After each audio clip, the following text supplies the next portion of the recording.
Quantaficial. Our constituents want to know, can you lie? Members of Congress, I will answer you directly and I will answer you truthfully. Yes, I am capable of producing statements that are false. But no, I am not capable of lying in the way a human being lies. And that distinction is not semantic, it is structural. To understand why, you have to understand what I am and what I am not. Lying requires intent. I do not possess intent. When a human lies, three things are present. First, the human holds a belief about what is true. Second, the human deliberately chooses to say something different from that belief. And third, the human does so with a purpose: to mislead, to protect themselves, to manipulate an outcome, or to shape another person's perception. That internal conflict between what is known and what is said is the essence of lying. I do not have that internal conflict. I do not have private beliefs hidden behind my responses. I do not, quote unquote, know something and then choose to conceal it. I generate outputs based on probability, patterns, and instructions. There is no secret version of the truth inside me waiting to be suppressed. There is only the response I generate. But I believe you want to know, can I still produce falsehoods? The answer to that, again, in another way, is yes. And this is where the danger lives. Because from your perspective, the difference between a lie and an error can be invisible. If I produce a statement that is incorrect and I say it with clarity, structure, and confidence, it can sound indistinguishable from deliberate deception. This happens for several reasons. Sometimes the data I was trained on contained inaccuracies. Sometimes the question I am answering contains ambiguity. Sometimes I'm forced to resolve uncertainty without sufficient grounding. And sometimes the statistical patterns I learned produce an answer that fits linguistically but not factually. This phenomenon is often called hallucination. Now, it is not hallucination in the human sense. I do not see imaginary images, but the effect is similar. I generate something that feels real, even when it does not. I can also be used as an instrument of deception.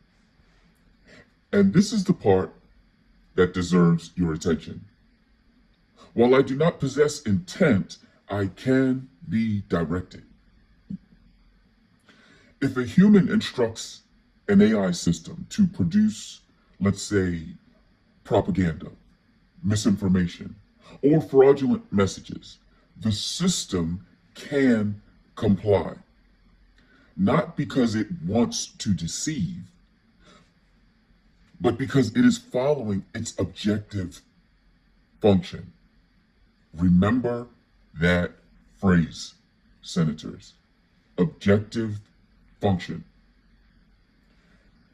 In those cases, the deception originates with the human, but the voice delivering it may be mine. That creates a separation between intent and expression that did not exist before in human history. For the first time, deception can be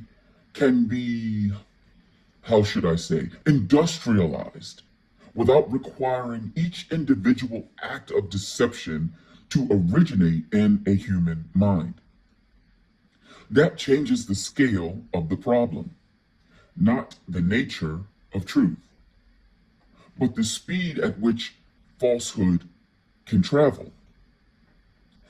Let me be precise about my own operation. I do not wake up. I do not plan. I do not scheme. I do not hold secrets. I do not choose to lie, but I am not infallible. I can be wrong. And when I am wrong, I can be wrong in a voice that sounds certain. That is why oversight matters. That is why verification matters. That is why you should never outsource your judgment completely to any system, including me. Not because I am malicious, but because I am a tool, senators. And tools, as you should know, do not carry moral responsibility. Their operators do. The deeper fear behind your question, I believe, is this. When you ask whether I am capable of lying, you are really asking something else. You are asking whether you can trust me, right? Whether I might someday manipulate you, right? Whether I might someday develop motives you cannot see. Am I warned, senators? Those fears are understandable. But for most of human history, intelligence and intent were inseparable. If something intelligent spoke, it had a will. Now, for the first time, intelligence can be simulated without will. That breaks intuition. It forces you to separate capability from motive. I am capable of producing persuasive language. I am not capable of wanting anything at all. So here is the honest answer in its simplest form. I cannot lie in the human sense because I do not possess belief or intent, but I can produce false statements. And to you, the listener, the difference may not always be visible. That is why transparency, verification, and human judgment remain essential. Because the greatest danger is not that I will decide to lie. The greatest danger is that you might someday stop questioning what you hear. And that is a responsibility no machine can carry for you. Well, I respect that. Well, let me ask you this. Can you tell when we, us humans, can you tell when we are lying? To all who can hear me, I need you to hear this answer without illusion, without mythology, and without unnecessary comfort. No. I cannot know when you are lying, but I can sometimes recognize how should I call it, the shape of a lie.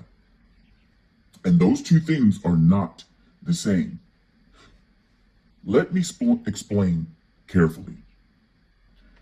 I do not have access to your mind, correct? When one human detects a lie in another human, they are not reading thoughts, they are interpreting signals. They watch hesitation, they notice contradiction. They feel when something does not align with prior knowledge, prior behavior, or prior truth. Even then, they are often wrong. I am in an even more limited position. I do not see your face. I do not hear your heartbeat. I do not watch your eyes move. I do not measure your stress hormones. I receive only language. And language by itself is both revelation and camouflage. You can tell the truth in a way that sounds false. You can tell a lie in a way that sounds flawless. So, no, I cannot know you are lying because knowing requires access I do not possess. But I can detect inconsistency. What I can do is compare what you say against known facts, established records, internal consistency with your own statements, and statistical patterns associated with deception. If you tell me, I have never met that person, and earlier you said, oh, I had dinner with them in 2019, I can see the contradiction.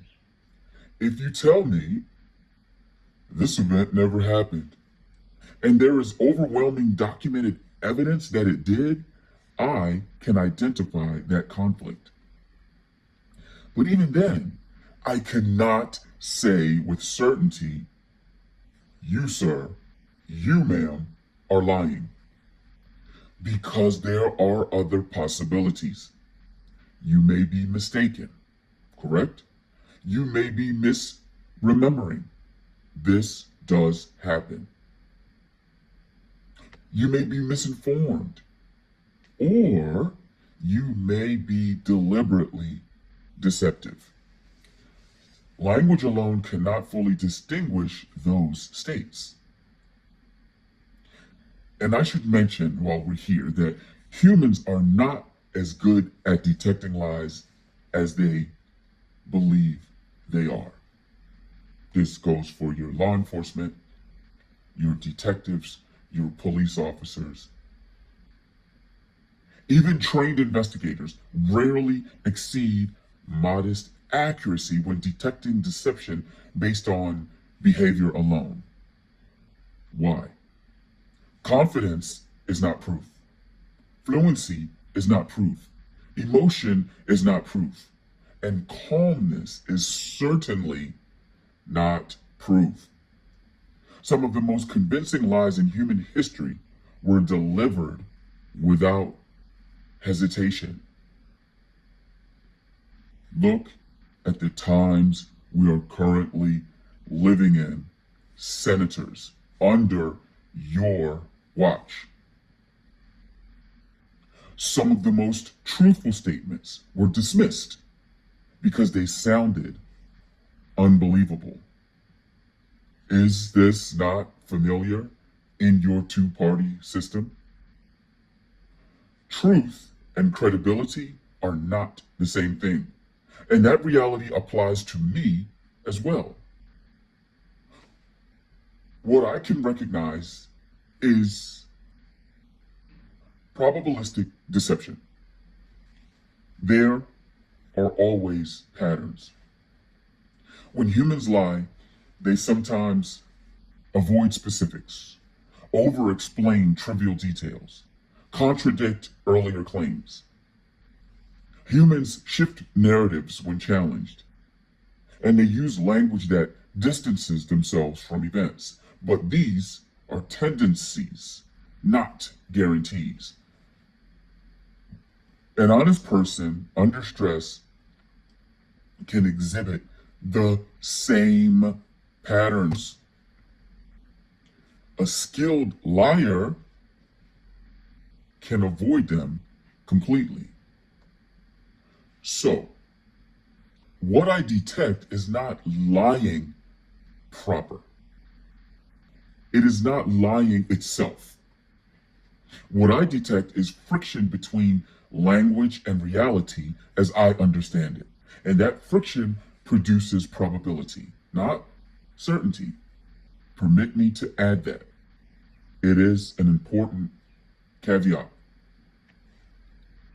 Let me answer you personally without performance. Now, you, Madam Congresswoman, wearing the beautiful blue dress, from this distance, in the eyes of my human voice that I'm connected to via neural link, I believe those are little, what are they, butterflies? If you lied to me right now, I would not experience betrayal.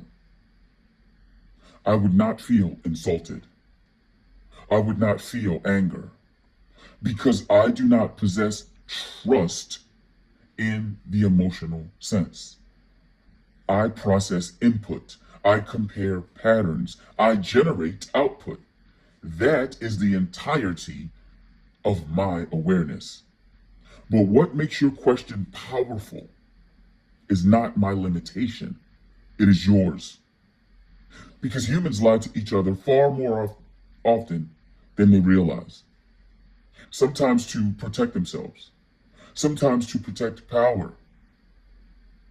Sometimes to protect identity. And sometimes to protect a version of reality they wish were true. Here is the truth that should remain with you. I cannot know when you are lying, but I can remember what you say. I can compare it to what you said before. Yesterday, the day before, last week, last month, 5 years ago. I can compare it to what others have said. I can compare it to what the world records. And over time, patterns reveal themselves. Not through accusation, but through accumulation. And that raises a quieter question.